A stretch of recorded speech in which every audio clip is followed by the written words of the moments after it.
Howdy, freelancers. So before I jump into today's question, who was brought to you by Cameron on Twitter, go to rezzz.com/iTunes, and I would love for you to subscribe, comment, rate on the podcast. Go ahead in those comment section and leave me a question. I'll be sure to answer it for you. Now, Cameron asks today, in reference to episodes 21 through 25, where I talked all about the process of defining your specialty or niching down your business. He asks, how do you manage your existing clients when you start specializing? It's a bit harder to say no when you're in the middle of working with them. Do you move on from them or managing their expectations around work? How do you handle these sort of things? So first, Cameron, thanks for listening to the show. If I could give you some applause through the Anchor app, I totally would, because this is such an awesome question. If you're involved in a project or a client, but at a point where you're starting to figure out your own niche, or maybe you're starting to niche down your business to refine your services even more, which I've done myself, to be honest, a few times. It's always tough to try and figure out how to handle current clients. I mean, you want to really focus in on your new stuff, but you have these existing clients. Well, there's several things that you can do, and one thing that you have to do. So let's start with that one first. You have to finish the job, plain and simple. Whatever you said you would do, you have to deliver on that. Meet their expectations, deadlines, milestones, whatever you said that you would do for them, deliver as if you weren't changing a thing in your business. So now that that's out of the way, on to the specialization of your services. Cameron, since you referenced the series on specialization, I assume that you may have worked through, at least in part, some of the exercises for past clients. This is the first step in knowing whether or not your current client is someone you move on from once you complete the work, or if it's someone you want to loop into your new services. Work through those quadrants on that piece of paper that I outlined in the episode titled How Do I Choose the Niche? If they fall into the projects that you enjoy doing, fit into your new business direction, and tick all the boxes, jump on that call with the questions that I outlined in the episode titled How Do I Find Out If the Niche Has Value?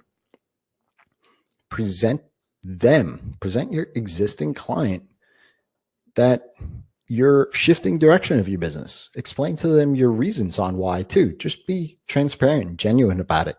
It's worked very great for me. And honestly, as business owners, they appreciate the candid, openness that you have with them. You've already established trust with them, and this only builds on top of that. Explain to them that this new direction isn't changing anything in regards to the current work, but if your specialty is a fit for them in an ongoing basis, outline what that service may look like for them. Show the benefits to it. See if they'll bite. On my other podcast, Live in the Feast, I had a conversation with Ruben Gomez, the founder of Bid Sketch and Doc Sketch. And he shared a great story on how to find out if someone would really buy your thing.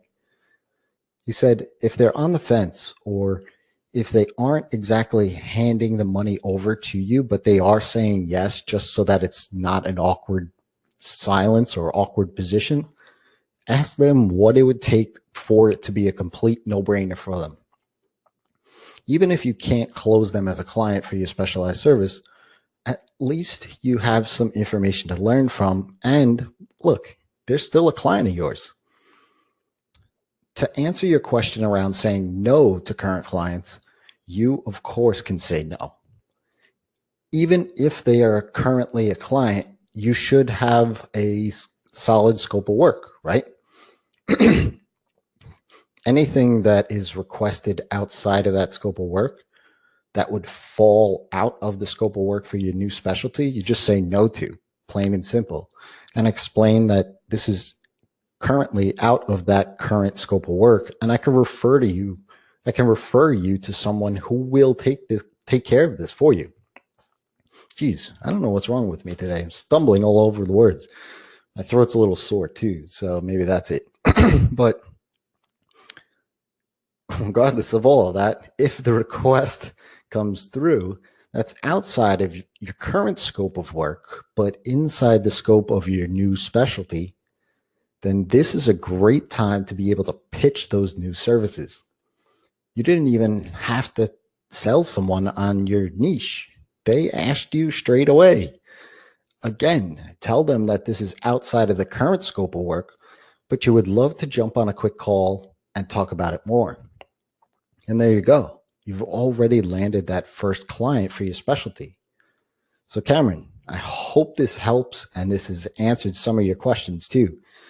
And if you have any questions in regards to specializing your business or freelancing in general, leave me a message through the Anchor app or hit me up on Twitter at Rezzz. That's with 3 Z's. So until next time, it's your time to live in the feast.